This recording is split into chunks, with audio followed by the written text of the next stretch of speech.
Doreen Valiente is a witch, and she believes that witchcraft should never be approached lightly. The amount of silly dabbling in the occult that goes on today scares me. These people think that they're doing something terribly clever and terribly with it, and it's all great fun. And what they don't understand is that they're invoking forces which they can't fathom, and they're making themselves a channel by which those forces can come through into the world.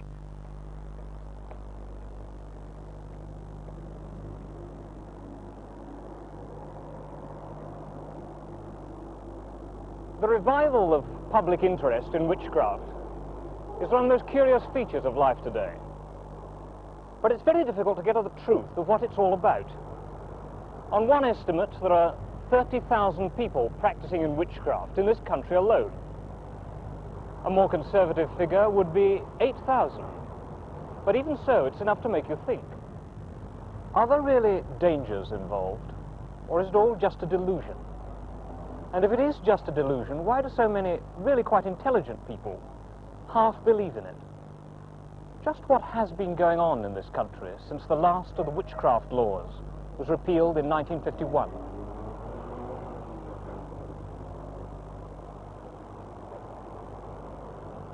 Witches certainly hit the headlines, often in conflict with the church. Our investigation in the end has led us to some pretty nasty evidence of blackmail, if not of black magic. But not all witches are ill-intentioned. One may pass them in the street without knowing it. They don't wear pointed hats and ride broomsticks. They look very like the rest of us and do the sort of jobs that we do. I'm a secretary. Well, I'm a restorer. I work in antiques in Portobello. Oh, I've just left school. I haven't started yet. Well, I do spray painting most of the time. Well, at the moment I work in a boutique, but I've been trained in the arts. I'm a tower crane driver. What first drew them to witchcraft? Well, I've been interested in witchcraft since I was 10. I got into it through fairy stories and things like that. Coming from Africa, I suppose I've always had a basic interest in magic and witchcraft and that. When I came to England, I just sort of made a purposeful search for it, you know. The word witch originally means wise one, and this is what people try to aspire to be. They try to learn the wisdom of nature. They try to learn the meaning behind things. Molly Moncrief, lecturer in occult subjects. I had to work and learn it the hard way by checking my findings with all the ancient writers on the occult from time immemorial. And I found that it tallies, it always does. I'd say to a person who really wanted to know what was the spirit of witchcraft, that they'll learn more by, say, going out on the downs at midnight and listening to the wind in the trees and looking at the full moon. They'll learn more of the spirit of witchcraft, the real spirit of witchcraft in that way, than they will by reading any amount of books.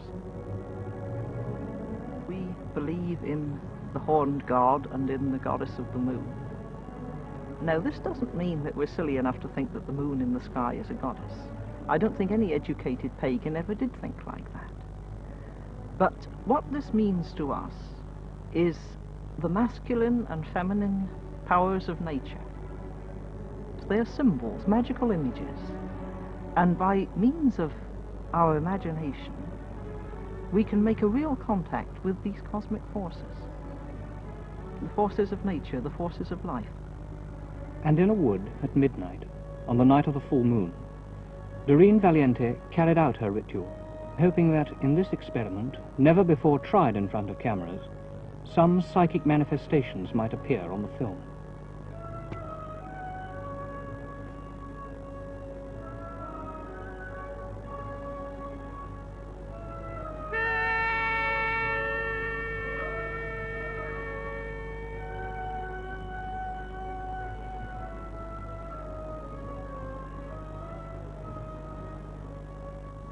Diana of the rounded moon, the queen of all enchantments here, the wind is crying through the trees, and we invoke thee to appear.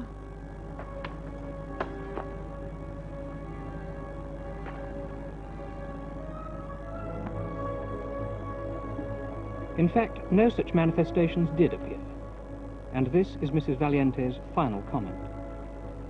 Well, it was very difficult to get the spirit of the old ritual, knowing that you were surrounded by cameras and technicians and things like that. But when the ritual was almost at an end, I began to feel the atmosphere building up, and I think other people did too. This is what the ritual really means. It isn't conjuring up a sort of pantomime demon or anything like that. It is something which affects your inner mind and works itself out in your life and in your feeling and thought. To the old ones, merry meet, merry part. Witches often claim to put their powers to more specific use. Mrs. Eleanor Bone. And we believe if we set our minds on a thing, we're going to get it. You know, Paracelsus said that the beginning of all magical operations is determined imagination. And this is what we set out to do. Get a mental picture of the thing we wish to achieve, and in that way concentrate on getting it. And she and her coven concentrate mainly on the healing of the sick. She is herself a registered nurse. Now, the work we're going to do tonight is for a friend of mine, Helena. She's recently had a slipped disc, and she's still suffering with a lot of pain in her back. Now, when we concentrate at the end, I want you to picture her cycling around the country lanes on her bicycle, you know, full of energy and full of life and really fit and well again. When we dance round chanting, we start slowly and we get quicker and quicker. Now, doing this, we're releasing a great deal of energy. At the same time, the chanting is setting up vibrations. Eco, eco, arida. Eco, eco, as a rack. Eco, eco, on the rack. Eco, eco, canning. Without clothes, we're all equal. We came into the world with nothing, and so we're working that way. Of course, it's putting aside all worldly things in a purely spiritual act of worship. Alex Sanders is another witch, well known on television, who initiated his wife, Maxine. Blessed be thy womb, without which we would not be.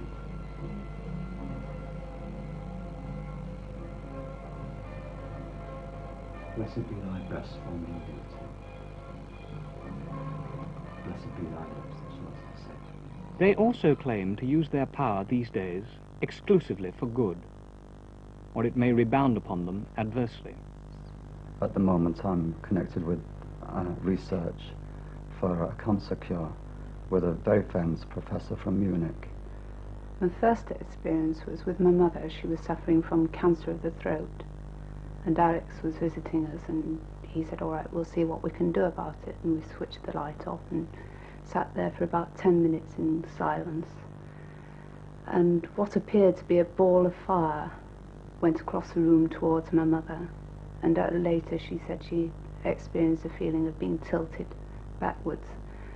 But she got frightened and stopped it. But that was the first experience of physical fire, of being able to see it. I have various spirits who help me with the work. The particular spirit who is helping me with the professor and with the cancer work is Michael, who is, I suppose, my familiar spirit. He helps me, been helping me now for 5-6 years, very reliable. The result of this cancer experiment is still to be published. But the view that today's suburban witches are the direct descendants of the witches who perished here and in Europe during the great witch persecutions is disputed by Keith Thomas, the historian and author of Religion and the Decline of Magic, who blames it all on a Scottish lady anthropologist, Miss Margaret Murray. I can say in all candor that there is no basis for that view, but her views have been very influential, and they can be found in debased form on every station bookstall in the land.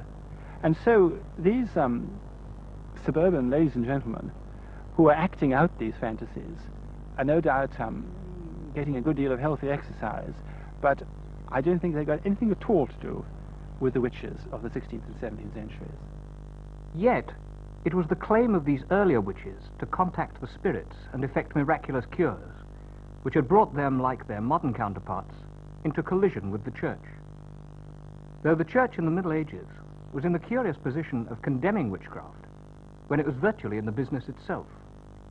The medieval Church had an elaborate repertoire of benedictions and consecrations designed to drive away evil spirits and give protection against fevers and floods and dangers of all kinds.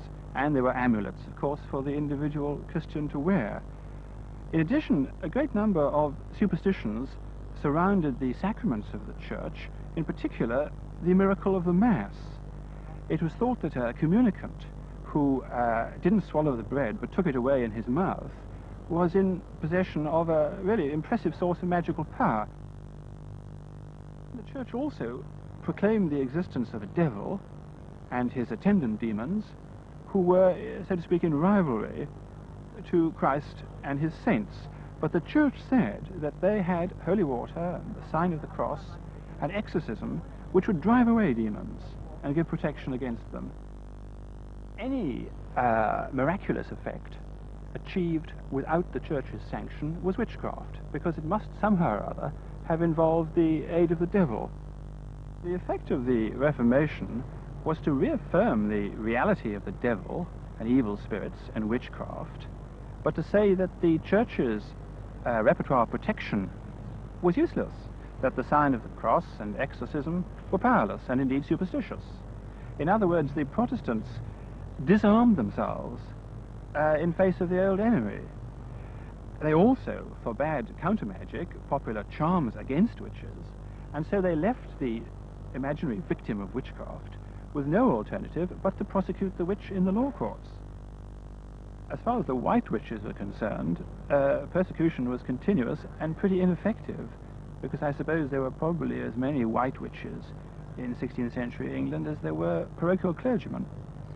As far as the black maleficent witches are concerned, we don't quite know, because not all the records of the assizes survive. The usual estimate which is made is that perhaps 1,000 witches were executed. This is said to be the skeleton of one of the witches of St. Osyth, executed at Chelmsford on July the 5th, 1589. Her body was nailed down to prevent her rising from the dead. Historically, the distinction between different kinds of witches, white and black, good and bad, has always been important. First of all, there were the village wizards, the wise men, cunning women, healers, charmers, fortune tellers, who performed services for their clients, often for a fee, who helped them and were therefore, on the whole, rather popular in the villages and were regarded as white witches, and indeed often used some of the Church's prayers as part of their ritual. These survive in country districts to this day. Theo Brown, a research fellow in British folklore, prefers to call them charmers. From Minehead down to Bodmin Moor, I've known about 17 charmers. It may be purely coincidental. They're nearly all men. They don't like reporters or anything like that. They usually talk very freely to me, surprisingly so. In fact, on one occasion, I went to see a charmer. I was a complete stranger to him. He invited me into his house, sat me down in his parlour, looked at me very hard, and said, "You can do it, can't you?" William Painter is a Cornish bard, and his bardic name means searcher out of witchcraft. Quite recently I gave a talk to some 60 children on Cornish folklore at the Liscard Secondary Modern School. And at the end of my talk, during the discussion and questions, I was amazed when 4 children, each in turn, one said, "My grandfather can charm warts. My grandfather can charm ringworms in cattle. My grandfather can stop the flow of blood when anyone's badly cut." And the 4th, "My grandfather can charm snakes." I don't know exactly the procedure, except that they make a circle round the snake with an ash stick. And because of the formula of words they use, apparently, the snake cannot leave the circle. In fact, a man I met who has seen this done said the snake lashes round and round inside this invisible circle, is quite unable to break out of it. Again, at one period, there was a great demand for charms in bags. And here is a charm I discovered in Cornwall, hanging over a mantelpiece. It is a charm against all terrors by night. It contains the wings of a bat. The second category is black witchcraft. The type, I suppose, we think of when a witch is mentioned, was the person who was suspected of having done harm to her neighbors by some supernatural means. The witch usually lived in the same village, and the most usual situation, I suppose, was that she'd come to the door to borrow some food or drink, or even to beg some money for some neighbor, to ask for some neighborly help, and the neighbor had simply slammed the door in her face. A few days later, something goes wrong in the household, a child is taken ill, somebody dies, the pigs are sick, and they turn around and blame the witch. I think in the old days, people very often did put a curse on someone that worked, because you see, people were very much wronged, perhaps by, say, the local squire turned them out of their home and they had no redress at law or something like that. No human law could do anything for them.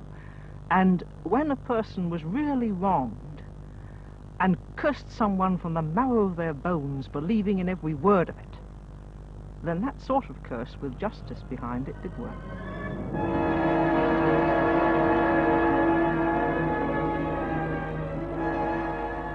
Nor are maleficent witches unknown today. I've recently heard of a grey witch who blighted a neighbour's cattle over the hill, and a bishop went and remonstrated with her about this. He asked her, "Are you responsible for this?" And she said, "Oh yes," openly boasted about this. People often had their cattle ill-wished, bewitched, overlooked, and they were told to take the heart of the animal that had met with a mysterious end, pierce it with nails and pins and horseshoe nails, and put it in a chimney, and all would be well. But even in rural witchcraft, all wasn't always well. In 1945, on the slopes of Meehan Hill, an event took place which brought witchcraft into the national dailies. A particularly gruesome murder was committed, which soon became known as the witchcraft murder. A hedge cutter in his 70s, his name was Charles Walton, was murdered on the 14th of February, St. Valentine's Day. He was battered to death with a stick, and he was pinned to the ground with his own pitchfork, which was thrust on either side of his neck, through the neck. A sign of the cross was cut on his chest with his own billhook. One of the most remarkable features about the case was the seriousness with which the police treated the whole witchcraft theory. No less a person than Fabian of the Yard was called in to investigate it, and the police soon turned up some very curious pieces of local information. St. Valentine's Day in 1945 fell on Ash Wednesday, a day particularly rich in black magic associations. It was the day when the Druids were reported to have made sacrifice to the earth. They killed their victim with a knife and allowed his blood to drain away, to replenish the fertility of the soil. Charles Walton's case aroused the interest of Margaret Murray, the celebrated Egyptologist and archaeologist. She was then in her 90s, but she came down to the village to stay there and investigate the case personally. And she said that she was 95% certain that the killing was a witchcraft killing, that Walton had been murdered to replenish the earth. Well, why should this possibly be so?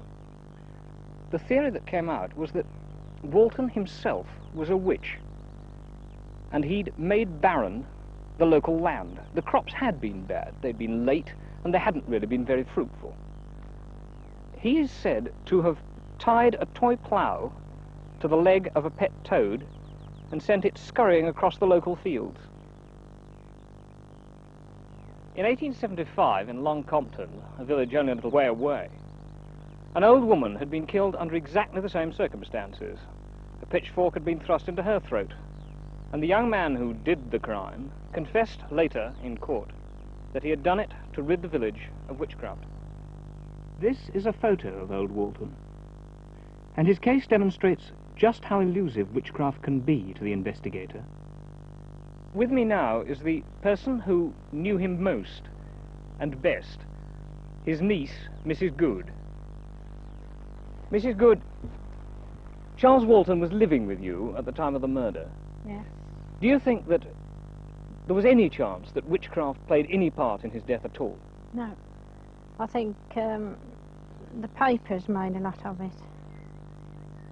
And I lived with him all my life, and I've never known such things. I think it's ridiculous, really, the things that were said. What did you think about the theories in the newspapers? And, what the paper said was very disturbing, because none of it was true. Warwickshire is supposed to have been one of the great centres of witchcraft. Did you ever meet a witch or know anything about witchcraft? No, never. I've never heard of it. I never remember them talking about witchcraft till this came along. Coincidence can account for many things, and the easy explanation is often avoided. The Vicar of Laniste in Cornwall, the Reverend R.F.G Pearce, had this to say. One Sunday I noticed that the church candles seemed to be burning down rather quickly, so I made a mark on them. The following Sunday I noticed that they had burnt down even more, so I went along to the police and said that I thought perhaps somebody was using the church during the week.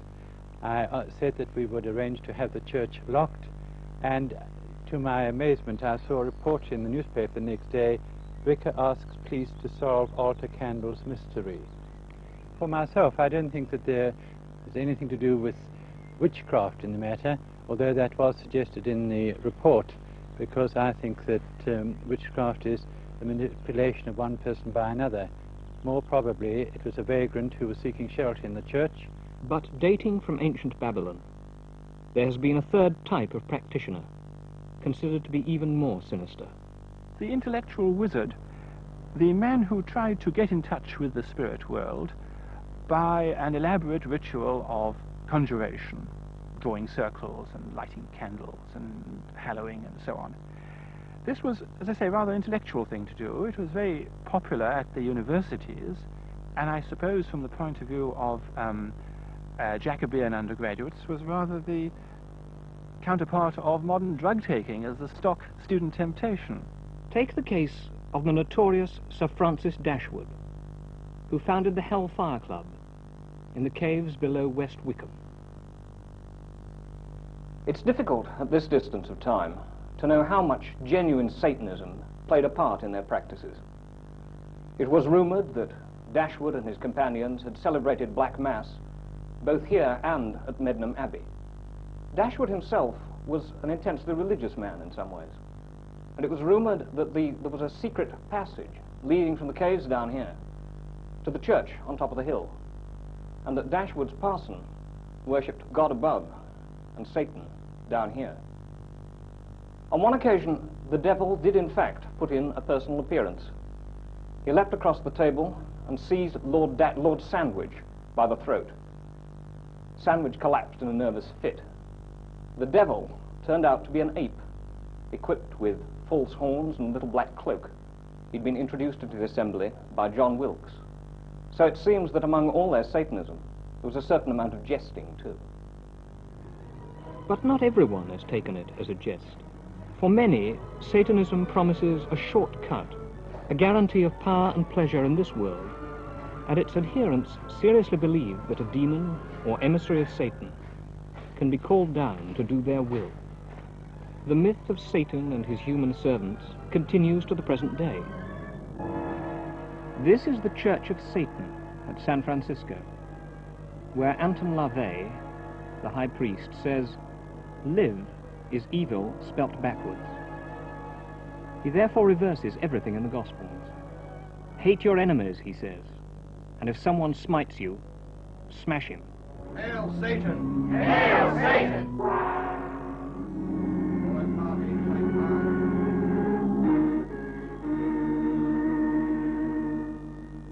Behold, saith Satan, I have a circle on whose hands stand the 12 kingdoms.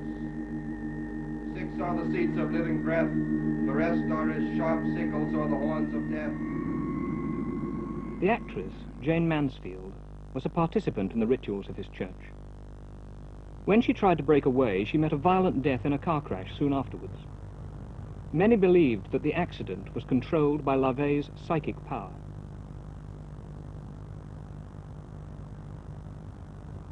And when Charles Manson and his satanic family were found guilty of horrible ritual murders, the public realized that the gap between fantasy and practice had narrowed alarmingly. Also, it's been coming nearer home. The desecration of this cemetery at Basingstoke last Easter could, of course, have been the work of hooligans. But since it seemed to require such frenetic energy, Satanists cannot be ruled out.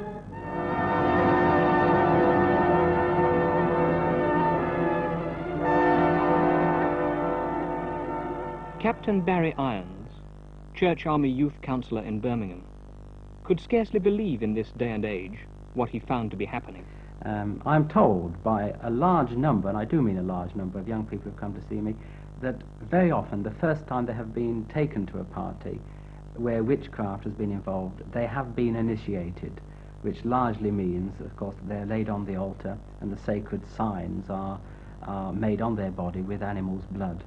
They do, of course, drink animals' blood too as part of the ceremony. Daphne Reeves, a nurse, was once a member of a black magic group.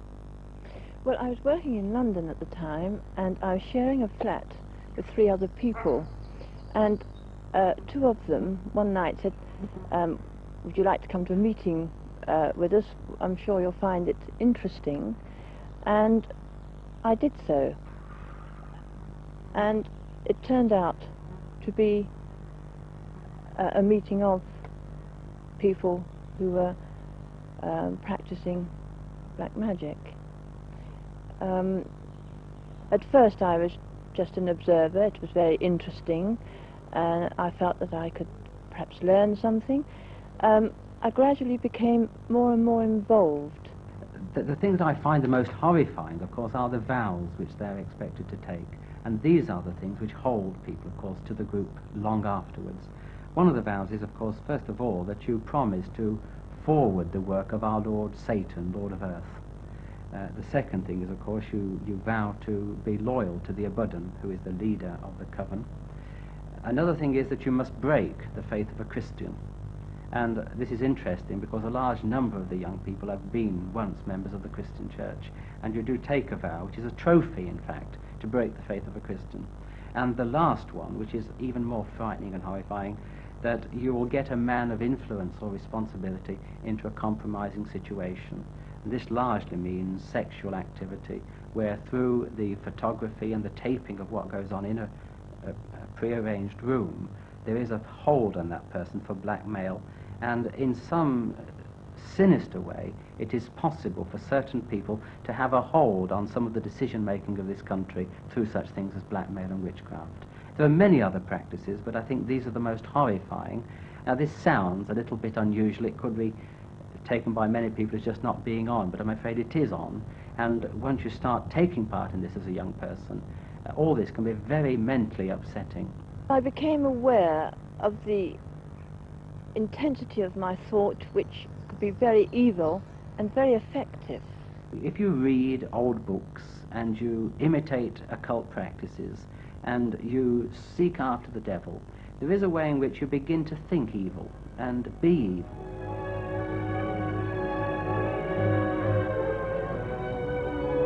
At Boscastle in Cornwall, on the quay where the witches used to whistle up the wind, there is a witch house, full of curious objects, including a tableau depicting the Black Mass.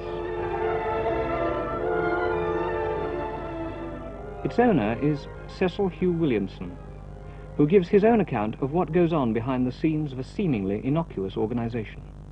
Today, we have got this very sound and practical system, which after all is the basis of all spy systems, and any Russian person running an intelligence service, or German or French, would recognize it at once. You've got the cell system, where the cell works, but it has its link man. So, you can imagine this scene. As a local coven of a district has its meetings every once in a while, and so what happens is that you find a group of people making tracks to the meeting place, but they don't all drive there and arrive and fill up a car park. No, for secrecy and security, what they'll do is they'll go in their Austin 1000s or what have you, and will gather at, if there's a lot of them, they may use 2 pubs, so that you have no more than 5, 6, 8 people meeting at a pub at the end of the thing. They'll leave some of the cars there and go off in 1 or 2 cars, and they will then drive off to this country house, or maybe a farmhouse. And in appearances, it's exactly what it is, a pleasant house, living in the country, possibly retired people, nicely kept gardens, cars will drive up. Any locals will say, oh, well, Mr. and Mrs. So-and-so are having a little cocktail party and get together. Eventually one of the people will come and say, well, quieten down, everybody, he's arrived. By the word he, they refer, of course, to the man in black, the coven leader.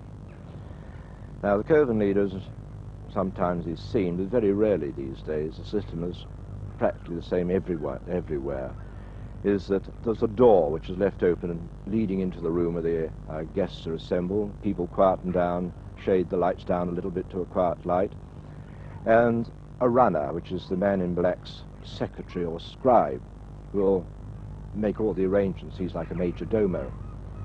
And the major thing which they do is that when the preliminaries are done, they start about the business in hand today. Ever since the dawn of time, there have always been people that want things. They want somebody else's wife, they want health, they want youth, they want this, that, and the other. And the witch, as the word witchcraft says, they are in trade. It's a business. You pay your money and you get a result for it. And so with the witchcraft business and all the witches, they've always referred to their customers as wanters, because that is exactly what it is. If you can't get it in the shop down the street, if the law doesn't provide it for you, well, then you go to the witch. I did a magic ritual in reverse, and within a year I owned a 26-roomed house. Within 2 years I was worth £250,000. Within 5 years I'd gone through nearly £750,000 by the use of black magic. How do you join? Oh, that's probably the most common question that I'm asked. All sorts of people are dead keen to become witches and join witchcraft covens. Well, the short answer to that is you don't join. The witches select their replacements very, very carefully, and anybody with a little bit of common sense who sits down and gives it a little bit of thought will see why.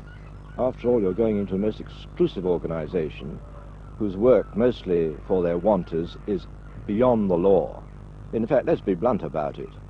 You join a witchcraft coven and you are almost certain to at some time be a murderer or a murderess. The reason that I drew away from it was because the first person to help me with the ritual was my sister. She was involved with me in a shooting incident. There are times in this world when people have said it, often in best of families, be better off if he was dead. That little sentence, if you think about it, is not an isolated or a rare thing. It's all too common. There are many, many women and men up and down the countryside who loathe and detest people. And they are the people who go to the witches and ask for that very useful, expensive, and practical service, elimination. I think a black magician like I was, if I'd gone on much further, I probably would have started to use human sacrifice, animal sacrifice, then human sacrifice, and probably degenerated and maybe committed suicide or been executed for murder, or whatever the penalty is for taking human life. Nowadays I try not so much to have a guilt complex about it, but try to make amends. Once they try to come out of the group, tremendous pressures are put upon them. They don't let them go very easily. They know where they're working, for instance, they know where they're living, they even know who their boyfriend or girlfriend is.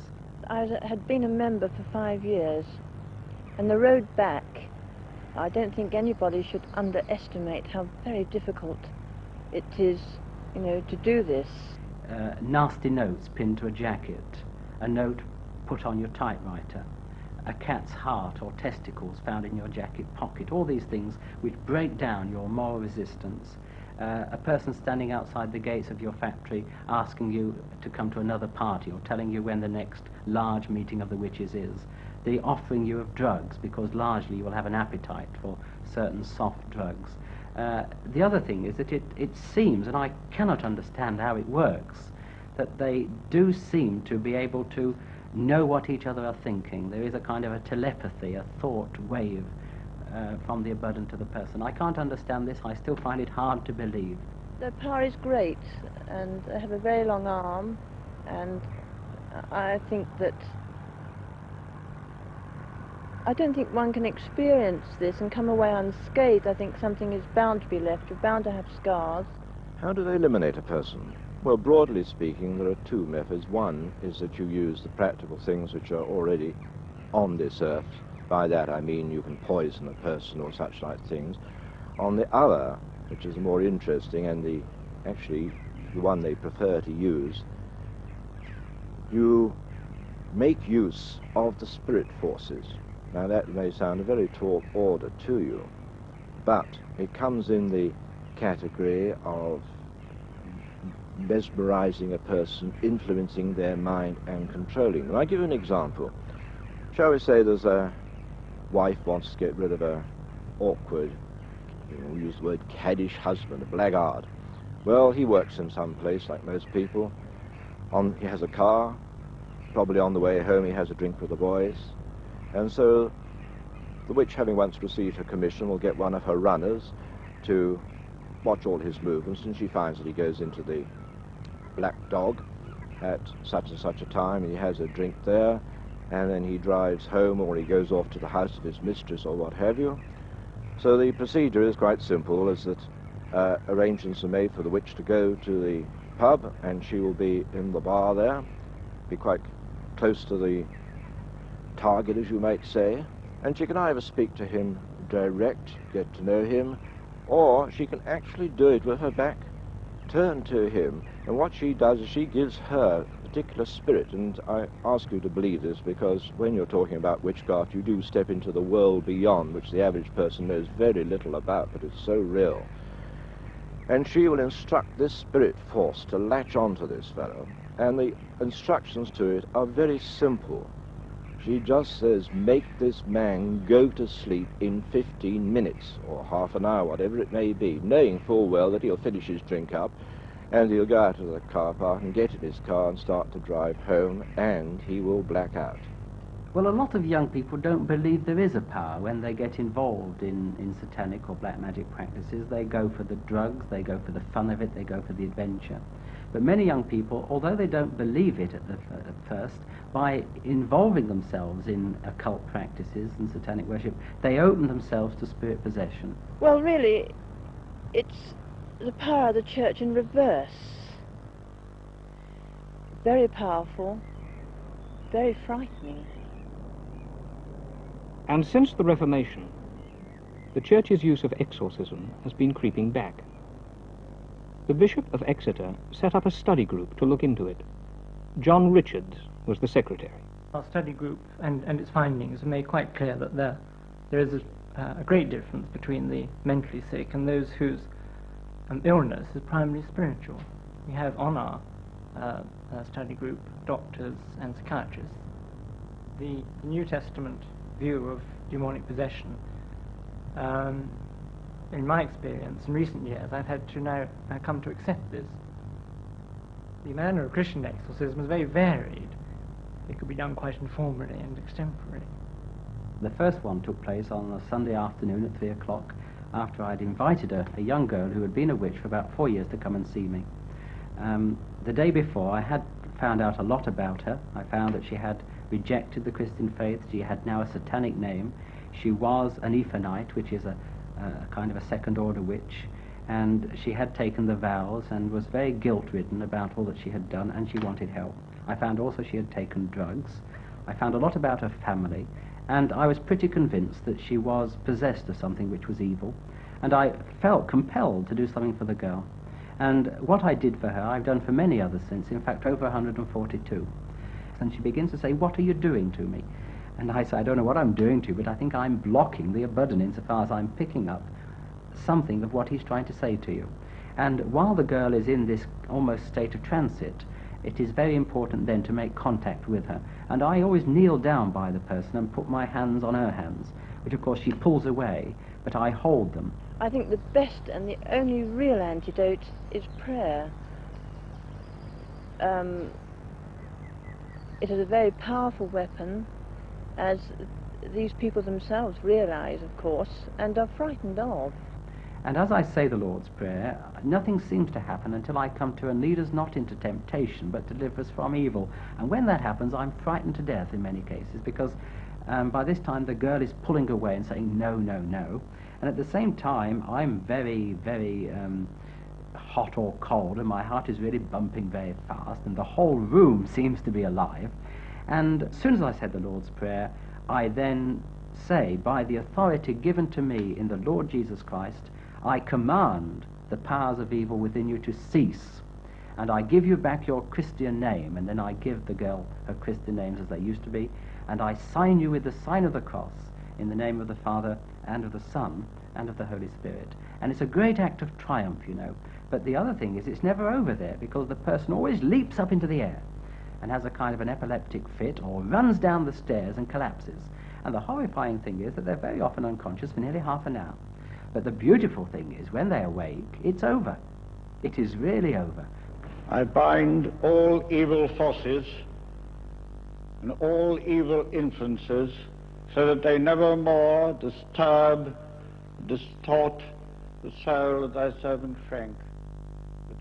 Here is another exorcist, the Reverend Christopher Neil Smith, at work on the case of an American who felt that he had been bewitched. And of the Son, and of the Holy Ghost.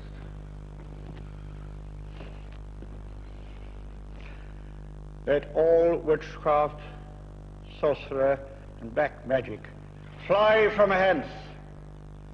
The man believes that his mother, when she was pregnant, was given a witchcraft potion. And I exorcise thee, every unclean spirit, by the true God, the living God, the holy God, that they may never more hold tyranny over thy soul, and give place to Christ, his power, his pardon, and his peace.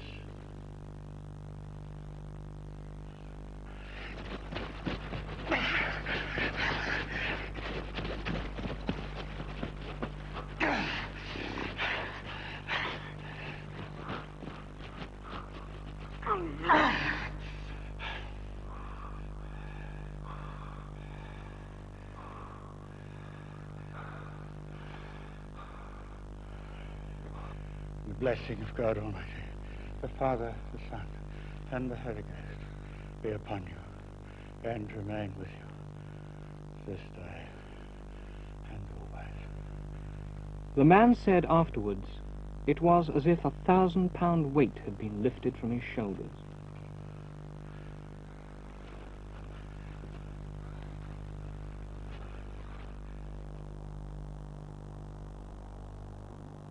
What then are we to conclude?